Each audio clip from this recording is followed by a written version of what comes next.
څومره چې هم د آیفون شوقیان دي نو ویډیو لازمي وګورئ ځکه چې آیفون به تاسو ته اوس ډېر زیات په ارزان ریټ باندې میلاویږي د 1.5 لکو او د 2 لکو روپو چې کم موبایل دی نو هغه به تاسو ته په 8000 او په 9000 روپۍ باندې میلاویږي د پیسو ګټلو دپاره مختلف قسم طریقې د خلکو خپلې ایجاد کړي دي خو بیا د سوشل میډیا چې کوم طریقې کار دی ملګرو نو ډېر داسې ډوکپوکیان به تاسو ته په سوشل میډیا باندې میلاو شي زموږ د یو ورور سره ډېر عجیبه پاټ شوی دی هغه د هوم ډیلیوري په فیسبوک باندې یو پوسټ کتلی یا یو شاپ کتلی هغه شاپ ته تلی او سوچ یې څه کړی ملګرو چې د 1.5 لکو روپو چې کوم آیفون موبایل دی نو هغه ماته په 8-9000 روپۍ میلاویږي نو دغه آیفون غریبي ده هغه وایي چې یاره زه بیا راوغواړم او بیا زه خرڅ کړم په څو باندې په 1.5 لک روپۍ باندې نو ماته به پیدا وشي خو چې کله د دغې شاپ والا سره رابطه کړې ده نو هغه ورته ویلي چې یاره ماته به ته اډوانس کې 1500 روپۍ رالیږي بیا چې کله تا ته هوم ډیلیوري میلاو شي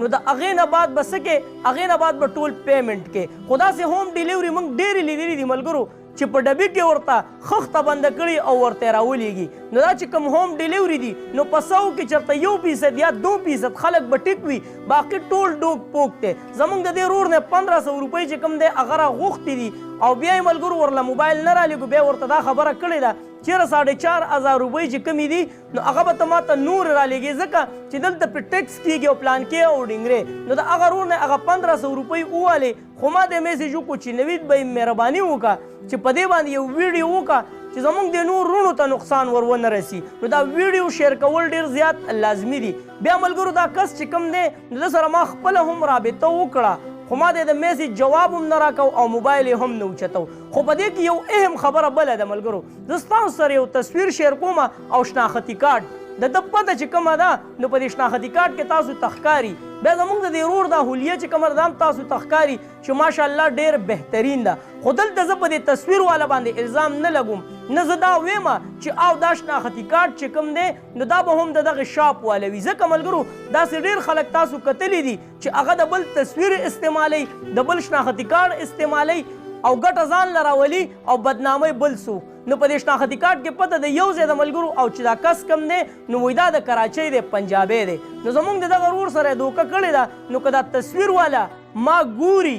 او وایي چې یاره دا زما تصویر دی او د هلک په غلطه طریقه باندې استعمالوي نو هغه کس له هم په کار دی چې خپله اصلاح وکړي او موږ ته کمنټس وکړي خیر دی زه به ورله ویډیو وکړم د شناختي کارت او په دې تصویر باندې چې دغه رور بدنامي نه کیږي او که چېرې دا رور دا وي او واقع چې دا دغه شاپ استعمالوي او د خلکو سره دا دوکې کوي نو زه ورته یم چې زما روره خدای ته وګوره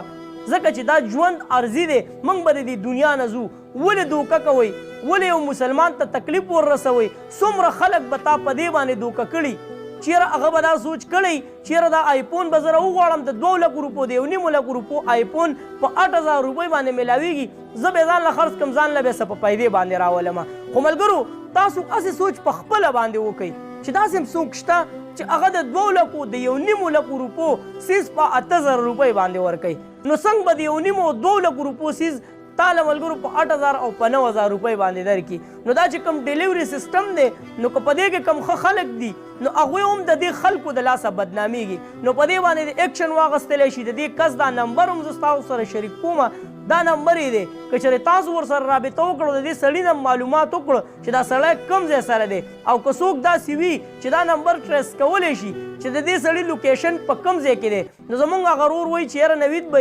مهرباني وکړه چې د دې سړي معلومات وکړه چېرې دا ګیر کړی شي نو ویډیو شیر کول ډېر زیات لازمي دي چې دا کس ونیولی شي نو هغه ورور ته ما وویل چې یاره مونږ اصلاح والا ویډیو راوړو د دې وجې چېرې تاسو ته ترې څه پیدا درشي نو څومره دوکې به د پاکستان کې روانې دي هغه موږ تاسو ته د سوشل میډیا په ذریعه باندې وښودې خو د هغې باوجود هم پته نشته چې تاسو ولې دوکه کیږئ نو داسې قسم چې کوم خلک وي که یا تا ته میسیج کوي چېرې ستا دومره انعام راختلی دی 6 لکه 7 لکه روپۍ دې راختلي او ما ته 15,000 روپۍ راولېږه چې دا پیسې زه تا ته حواله کړم نو دا هر څه ډوک پوک دي داسې هېڅ حقیقت په دې کې نشته ما د اوسه پورې داسې یو مسلمان نه دی لیدلی چېرته ډېر کم کوز به وي چې هغه به تا ته وایي چېرې زه دله 1.5 لک روپۍ در کومه او ما له 15,000 روپۍ راکړه که داسې تاسو یو کس لیدلی نو خیر دی هغه ما سره په کمنټس کې شریک کړي چېرې داسې یو ماشاءالله یو بهترین انسان شته دی خو څومره پورې چې ماته ښکاري نو دا مکمل ډوک پوک دی. نو که داسې قسم میسیجونه تاسو ته راځي یا د ہوم ډیلیوري سیسټم وي نو په هغې باندې د سره اعتبار مه کوئ، ځکه چې اکثر د آیفونو په ډبي کې بیا موږ ته وړه غوندې ډکره یا خښته میلاو شي. د څه د وجې چې موږ اعتبار وکړو او اعتبار زمانه پاتې نه ده، څوک هم د اعتبار نشته. هر سړی د خپل وسه پورې د بل مسلمان سره دوکه کوي، د بل مسلمان سره فراډ کوي او کوشش یې دا وي چېرې په څه طریقه باندې زه دا خپل جیب ډک کړم. خیر دی که زه دې مسلمان ته تکلیف ورسوم، نقصان ورته ورسوم، خو د هغه مقصد څه بل غر کول او ځان سمول. خو اصل کې دا ځان غر کوي، ځکه دا ارضي ژوند دی، موږ به د دې دنیا نه ځو، د ذرې ذرې حساب به کیږي. نو زه دا حیران یم چې دغه ګڼکپان دا ډوکپوکیان به اخر څه کوي، د دوی به اخري انجام څه وي. ویډیو لازمي مخکې شیر کړئ، شیر کول ډېر ضروري دي چې ټولو ملګرو ته پیغام ورسي. نوی پیج نوید آفیشل ټي وي دا در سره ضرور لایک کړئ، ټولو ملګرو سره شیر کړئ چې ټول ملګري دې نوي پیج ته راشي. ما نوید ارماني په خپلو دعاګانو کې یاد ساتئ او زما په دعاګانو کې هر وخت چرته مې الله خاد آباد او خوشحاله ساته. د لوی الله